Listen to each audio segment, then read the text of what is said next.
नमस्कार मावळ न्यूजमध्ये आपलं स्वागत. मी सुभाष भांडे आणि आपण पाहताय लोकप्रिय news channel Maval news. Kamshet आणि परिसरातील 20 गावे मागील 8 दिवसांपासून विजेअभावी अंधारात आहेत. भागामध्ये रात्री अपरात्री गडद अंधार पडत असल्यामुळे नागरिकांमध्ये घबराट आणि भीतीचे वातावरण निर्माण झाले आहे. साप विचूकाटा निघून नागरिकांच्या जीवाला धोका निर्माण झाला आहे आणि अद्यापपर्यंत 20 गावांमधील स्ट्रीट लाईट आणि गावातील नागरिकांच्या घरच्या लाईट पूर्णपणे बंद आहेत. थोरण, जांभवली, करंजगाव, शिर्दे, सोमवडी, घोडोबा, कोळवाडी, वळवंती, खडकी, उकसान, गोवित्री, कांबरे, नाणे, कोंडिवडे, खांडशी, वाडिवळे, मुंढावरे, सांगेसे, वळक, नेसावे आदी 20 गावे अद्यापपर्यंत अंधारातच आहेत. भागामध्ये पिठाची गिरणी बंद आहे, मोबाईल बंद आहेत, इंटरनेटच्या सेवा पूर्णपणे ठप्प झालेल्या आहेत.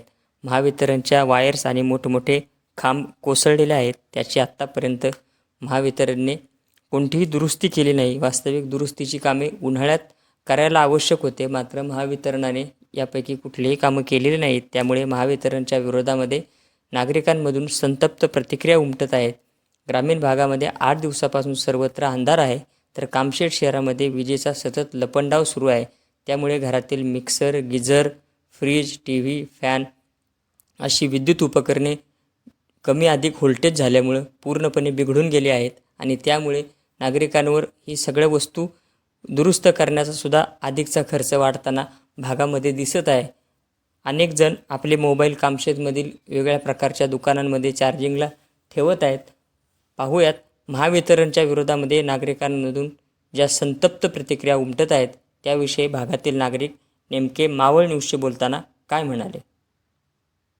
जय महाराष्ट्र. मी ज्ञानदेव काशीनाथ कदम, शहर प्रमुख शिवसेना उद्धव बाळासाहेब ठाकरे कामशेत शहर. मी गेल्या अनेक दिवसापासून बघतोय की कामशेत शहरामध्ये विद्युत पुरवठ्याची अक्षरशः दुर्दशा झाली आहे. पाऊस असो किंवा नसो, वारंवार लाईट जात आहे. या लाईटीचे दुष्परिणाम आपल्या व्यापारी वर्ग असन, कामगार वर्ग असन, विद्यार्थी वर्ग असन, विद्यार्थ्यांना अभ्यास करता येत नाही, आपल्या महिला गृहिणी असतील. सर्वात गंभीर बाब म्हणजे एमएससीबीला, ज्या प्रशासनाला वारंवार फोन केले असतात ते फोन उचलत नाही. फोन उचलला तर वारंवार उडवाडीची उत्तरे देतात. कधी कधी त्यांचा फोन बंद असतो.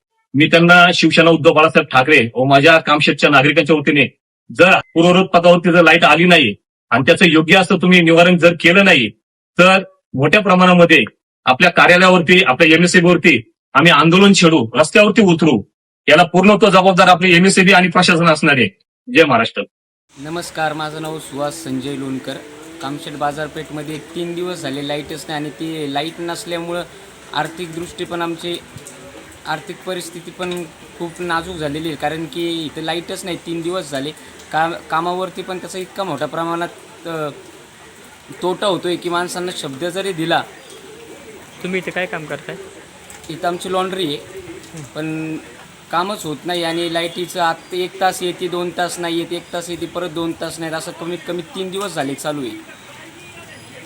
याच्यामुळे पुन्हा जर का आश्वासन दिलं आम्ही तुम्हाला 2 तासांनी कपडे देऊ वगैरे, तर 2-2, 3-3 दिवस झाले लाईटच नाही आहे. त्यामुळे आर्थिकदृष्ट्या पण आमचं मोठ्या प्रमाणामध्ये नुकसान झालेलं आहे. तुम्ही इकडे एमएससीबीला वगैरे कळवलं होतं का काय? हा 2-3 वेळा आम्ही कळवलेलं, पण अजून जसं पाहिजे तशी काही मागणी आमची पूर्ण झालेली नाही. आणि दादा काय सांगाल? तुम्ही कांबरेला राहताय, तिथून इथे येऊन तुम्ही मोबाईल चार्जिंगला लावलाय कामशेतच्या दुकानामध्ये. कांबरे गावामध्ये काय परिस्थिती आहे, काय होतंय नेमकं वीज नसल्यामुळे? आज कांबरे गावामध्ये जवळजवळ 10-15 दिवस लाईट नाही. त्या लाईट नसल्यामुळं मुलांच्या शाळेवर परिणाम व्हायला लागला. जी 10वी-12वीला मुलं आहेत त्यांना अभ्यास करता येत नाही व्यवस्थित लाईट नसल्यामुळं. आणि जे शाळेमध्ये मुलं शिक्षक शाळा शिकवतात त्यांना फळा व्यवस्थित दिसत नाही, शाळेमध्ये लाईट नसती. परत आता काही लोकांना दुधावर जायला लागतं, पाठं कामाला जायला लागतं. थोडंसं पाठ लाईट नसल्यामुळं तुम्हाला सर्पदोष होऊ शकतो, विचुकाटा चावू शकतो. कारण ग्रामीण भागात अडचण बरोबर असल्यामुळं अडचण भरपूर असते. त्याच्यामुळं बऱ्याच लोकांना त्या गोष्टीला सामोरं जायला लागतं. आणि एमएससीबीच्या कालतन कारभारामुळं आज 10-15 दिवस लाईट नाही. पाण्याचे हाल आहे, पाणी पुरवठा पूर्णपणे बंद आहे. त्यामुळं इथं तिथलं पाणी पिऊन बरीच लोक आजारी पडण्याची संभावना निर्माण झालेली आहे. तेव्हा त्या एमएससीबीने जास्तीत जास्त लवकर काळजी घेऊन ती लाईट लवकर चालू करावा. कुठल्याही पिठाची गिरणी भागामध्ये चालू आहे का बंद आहे? पिठाची गिरणीसुद्धा बंद आहे. त्यामुळं पीठ सुद्धा लोकांना एवढं मिळत नाही. लोक आता भात शिजून खात्यात. अशा बऱ्याच संकटात तोंड द्यावं लागतं या लाईटीमुळं. आणि या EMCBच्या साहेबाला फोन केला तर फोन स्विच ऑफ सांगतात, उचलीत नाही फोन, उडवडीची उत्तरं देतात. असं आज परिस्थिती निर्माण झालेली आहे. माझी EMCB साहेबांना प्रशासनाला विनंती आहे की लवकरात लवकर आमच्या भागात लाईट चालू करावा अशी त्यांना विनंती आहे माझी. अरविंद भाऊ, काय सांगाल मोबाईलच्या व्यवसायावर वीज नसल्यामुळे त्याचा कसा परिणाम होतोय? आणि तुमच्या दुकानामध्ये ग्रामीण भागातील किती लोकांनी मोबाईल चार्जिंगसाठी लावण्याला ठेवलेले आहेत ते सांगा. काल संध्याकाळपासून कामशेत परिसरात लाईट नाही आहे. त्यामुळे कालपासून आजपर्यंत दुकानात इन्व्हर्टर असल्यामुळं जवळजवळ राघव सेल्समध्ये व शंभू मोबाईलमध्ये 30-40 मोबाईल लोकांनी म्हणजे नंबर लावून रिचार्ज करायला ठेवलेले आहेत. इथपर्यंत बिकट परिस्थिती आहे. लोकांची कनेक्टिव्हिटी संपूर्ण तुटलेली आहे. लाईट नसल्यामुळे पाण्याचा प्रश्न पण निर्माण होणार आहे. लोकांना पाणी प्यायला पण नाही आहे. धंद्याचा विषय घ्यायचा माझा तर याच्यामुळे आपल्या लाईट नसल्यामुळे ग्राहकाची संख्या पण कमी झालेली आहे. लोक कामशेला येणं कमी झालेलं आहे. आजच्या घडीला लाईट नसल्यामुळे सगळं जीवन संपूर्ण सगळ्यांचं विस्कळीत झालेलं आहे. ग्रामीण भागातील लोक तुमच्याकडे मोबाईल चार्जिंगसाठी ठेवत आहेत का कामशेत परिसरातलेच आहेत? नाही म्हणजे सकाळचा आज मोबाईल होता ना तर तो सगळ्याचा मुलगा आला मोबाईल घेऊन चार्जिंगला. काय म्हणलं मला काय शाळेत गेला नाही का? तो शाळेत नाही गेलो, आज मोबाईल घेऊन आलो चार्जिंगला. आजची काय सकाळची घटना आहे. तर शंभू मोबाईलमध्ये राघव सेल्समध्ये आमच्याकडे आता तरी 20-20 मोबाईल ठेवले लोकांनी. 20-25 मोबाईल चार्जिंगला जे नंबरवर लावलेत आम्ही. कॅसा लागत त्याचा लागला आम्ही सगळ्यांचे मोबाईल चार्जिंग करून देतोय लोकांना आज. काय सांगाल तुमच्या दुकानामध्ये हे मोबाईल चार्ज केले जातात आहे तर याबद्दल तुम्ही काय चार्जेस वगैरे आपल्या त्यांना करतात ते? नाही हे आपण सर्व्हिस फ्री सर्व्हिस आहे लोकांना. आपलं दुकान जे मुळात आहे ना दुकानात आपण सेवेसाठी चालू केलेलं आहे. त्यामुळे ही लोकांना सेवेसाठी आपण करतोय काम आहे. आणि मोबाईल आत्ता ही अत्यावश्यक सेवेमध्ये मोबाईलची सेवा मोडती आहे. त्यामुळे लोकांना प्रताडित करून किंवा लोकांकडे पैसे घेऊन चार्ज करणं एकदम चुकीचं आहे. आपण देतोय सेवा म्हणून लोकांना देतोय. गेले 4 दिवस झाले अतिवृष्टीमुळे कामशेत आणि परिसरात लाईट नसल्यामुळे अनेक समस्यांना तोंड द्यावं लागतंय. लाईट नसल्यामुळे सगळ्या गिरण्या बंद आहेत, पाणी पुरवठा बंद आहे आणि पाणी पुरवठा बंद असल्यामुळे सगळ्याच अडचणी सुरू झाल्यात. रात्रीची लाईट नसते, इचू काटा वगैरे येते सगळं बाहेर निघायचं चाललेलं असतं आणि त्याच्यामुळे काही अपघात झाला तर त्याचा समाज जीवनावर अतिशय गंभीर परिणाम होईल. MSCB ह्या प्रकरणाकडे काही जास्त गांभीर्याने बघत नाहीयेत. जे काही लोक त्यांच्याकडे जातील ते उडवडीची उत्तरं देतात आणि म्हणतात की असं आहे, पावसात काम करता येत नाही, तारा ओढता येत नाही. पण त्याचप्रमाणे काही ठिकाणी पोलही पडलेत, लाईटचे तारा तुटल्यात, त्यामुळे अपघातही होण्याची शक्यता आहे. बऱ्याच ठिकाणी असं झालेलं आहे. काही ठिकाणी तर असं पेपरला बातम्या का कुठे जनावरांना शॉक लागलाय, कुठे माणसांना शॉक लागून काही जीवितहानी अद्याप तर नाहीये पण प्राणी मात्र गेलेत. त्याच्यामुळे MSCB याच्याकडे प्रकर्षाने अति तातडीची एक व्यवस्था म्हणून लक्ष द्यावा आणि ही समस्या लवकर कशी सॉल्व्ह करता येईल याचा प्रयत्न करावा. काय सांगाल भाई, कामशेत आणि परिसरातल्या जवळजवळ 25-30 उन्हादी गावांमध्ये वीज नाही आहे आणि वीज नसल्यामुळे सगळं जनजीवन विस्कळीत झालंय. तुम्ही वीज ग्राहक संघटनेचे अध्यक्ष आहात आणि या संदर्भात तुम्ही पाठपुरावा करत आहात. तुम्हाला आता काय परिस्थिती दिसतीये?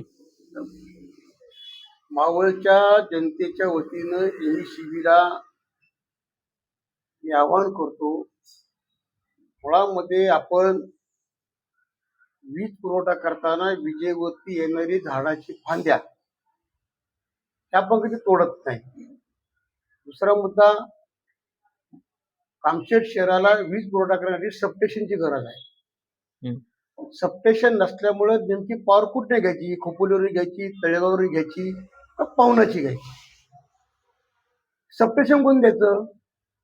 मी मावळच्या आजपर्यंतच्या सर्व आमदारांच्या संपर्कात आहे. आम्ही सांगत आलेलो आहोत की सरकारने खऱ्या अर्थाने तुम्ही MIDC जमीन संपादन करता, तुम्ही रोडसाठी संपादन करता, तुम्ही नको त्या कामासाठी संपादन करता. पण MSCB साठी महाराष्ट्र राज्य वीज महामंडळासाठी एक सबस्टेशनला 20 गुंठे जागा पाहिजे. 20 गुंठे जागा आमच्या जिल्हा परिषद किंवा आमचं जिल्हाधिकारी यांनी संपादन का करू नये? आज 10 वर्ष झालेत. 10 वर्षा काळामध्ये किंवा सबस्टेशन नाही म्हणून कामशेतची नागरी वस्ती वाढते. आज मला तुम्ही सांगा की कामशेतची बाजारपेठ कुठे झाली? आज कामशेतची बाजारपेठ 100 गावची बाजारपेठ आहे. आज इलेक्ट्रिक वरती सगळा जमाना आलेला आहे. जर उद्याच्याला तुम्ही पनीर घेता, तुम्ही दूध घेता, तुम्ही मिठाई घेता, तुम्ही सर्व गोष्टी घेता, पण या सर्व गोष्टी रोज रोज विकल्या जातात का? कुठली गोष्ट रोज रोज विकली जात नाही. तर या सर्व गोष्टी तुम्हाला डीप फ्रीज मध्ये जर साठवल्या गेल्या नाहीत, तर त्या डीप फ्रीजला जर तुमची वेळेवरती वीज मिळाली नाही, तर खऱ्या अर्थानं तो माल नाशवंत होतो, त्यांनी नुकसान होतं. आणि मग नाशवंत माल जनतेने खायचा का? हा सवाल आहे. आता 8 दिवस झाले आमच्या शहराला पाणी नाहीये. हे जबाबदारी कुणाची आहे? केवळ कामशेत शहराला सबस्टेशन नाही, आणि सबस्टेशन नाही म्हणून 25 गावाचा वीज पुरवठा खंडित होतोय. मुळात दुसरा मुद्दा असा, आम्ही पण 2 ग्रामीण वर्षापासून भागात मागणी करतो की कामशेत शहरामध्ये आज 10,000 लोकवस्तीच्या शहरामध्ये 10,000 मतदार आहे. 25,000च्या लोकवस्तीमध्ये आज 4 फक्त एमएससीबीचे कामगार.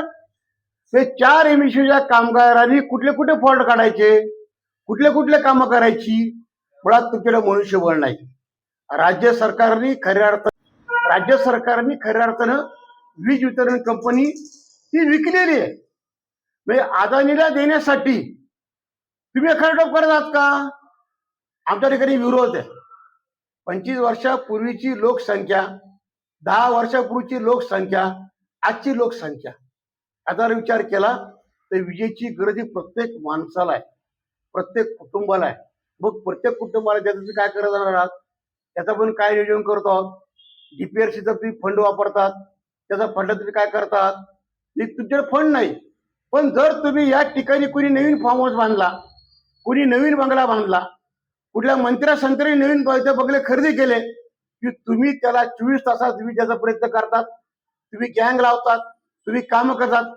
पण सर्वसामान्य शेतकऱ्यांनी, सर्वसामान्य गिरायकांनी, या सर्वसामान्य साध्या माणसांनी जर मीटर मागितला तर तुमच्याकडं महिना ते चक्रा मारतो.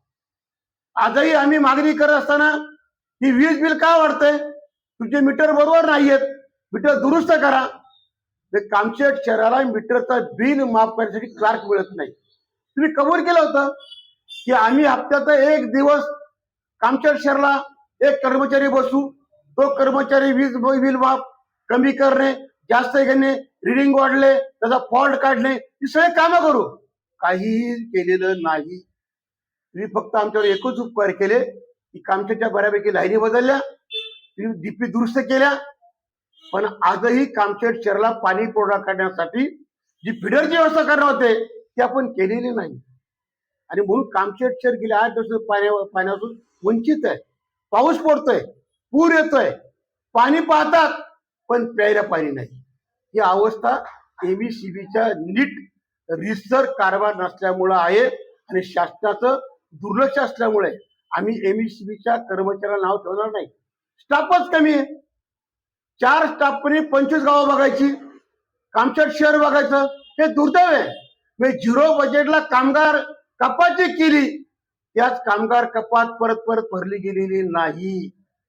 तुम्ही कॉन्ट्रॅक्ट पद्धतीने काम करून घेतात आणि कॉन्ट्रॅक्टवर जेव्हा पूल पडतो, जेव्हा पोल पडतात, खांब पडतात, लाईट तुटते, तेव्हा ठेकेदार अडवून बघतो आणि मग ते काम 2-2 दिवस होत नाही.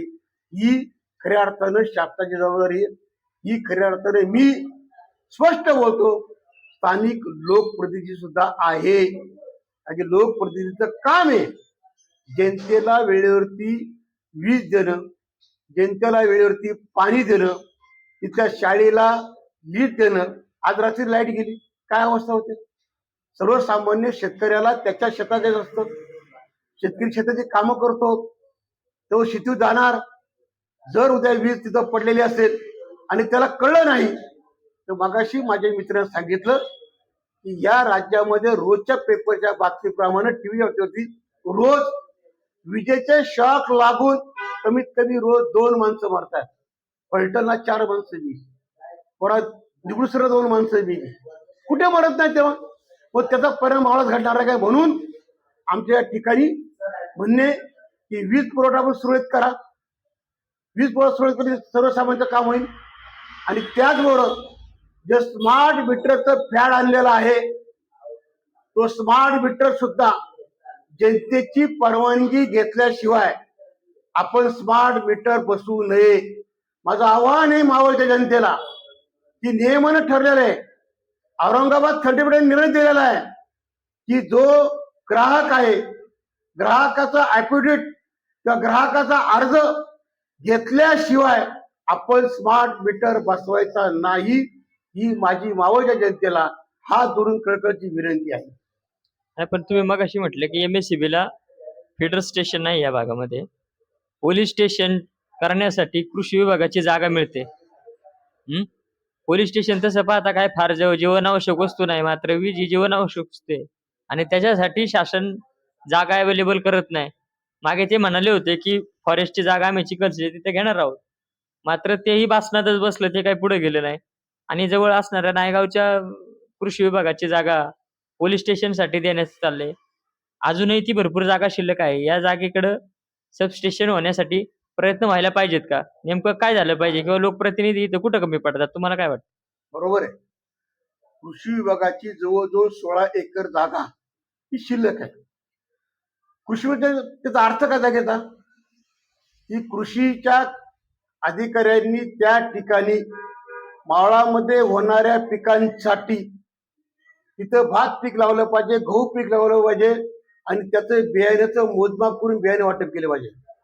पण गेली 10 वर्षे आले कृषी विभाग याच्याकडे दुर्लक्ष करत आहे. फक्त जागा पुढे नाही, म्हणून यासाठी मावळच्या लोकप्रतिनिधींनी असणाऱ्या ग्रामपंचायतींनी ह्याचे ठराव करून हे कलेक्टरकडे पाठवले पाहिजे, राज्य शासनाकडे पाठवले पाहिजेत. आणि कृषी जागा खऱ्या अर्थाने घ्यायला काही हरकत नाही. पण आम्ही बोलतच नाही, आम्ही करतच नाही, याचा अर्थ काय? आज कामशेत शहराचा विस्तार पाहता, आपण कारल्याचा विस्तार पाहता, 2 EBC मोठे केंद्र आहेत, का जागा देऊ नये शासनाने? मी मगाशी आपल्या स्वरूपात मांडलेला आहे, शासन कुठेही जागा संपादन करू पाहते, संपादन केली गेली पाहिजे. तर महावितरणला पैसे वसूल करता अधिकार आहे, पण महावितरणला जागा खरेदी करता अधिकार नाही. तो नियमच नाही. जागा कोण देणार फुकट? आज जागा कोण फुकट द्यायला तयार नाही. पूर्वीचा काळ होता, पूर्वीच्या काळी ग्रामपंचायत मार्फत घराण्यामध्ये MSCB असेल, तुमचे दवाखाने असतील, तुमच्या शाळा असतील, घरकुल असतील, याला जागा मिळायच्या. आज गायरान शिल्लक राहिलेली नाहीत, आहेत त्या ठिकाणी त्यांची डेव्हलपमेंट करायची असते आणि 4% 25% गायरान हे शासनाने शिल्लक ठेवावं लागतं. म्हणून आमची या ठिकाणी विनंती असेल, एक तर कृषी जागा घ्या, नसेल तर तुम्ही वनीकरण घ्या. वनीकरण खाजगी वनीकरण आहे. शेतकऱ्याची जागा वन खात्याने 72 संपादन केलेली आहे, त्याला शेतकऱ्याला पेमेंट केलेलं नाही, हे खाजगी वनीकरण आहे. म्हणून राज्य सरकारला या तालुक्याच्या लोकप्रतिनिधींनी खऱ्या अर्थानं पाठपुरावा करून लवकरात लवकर जीवनावश्यक वस्तू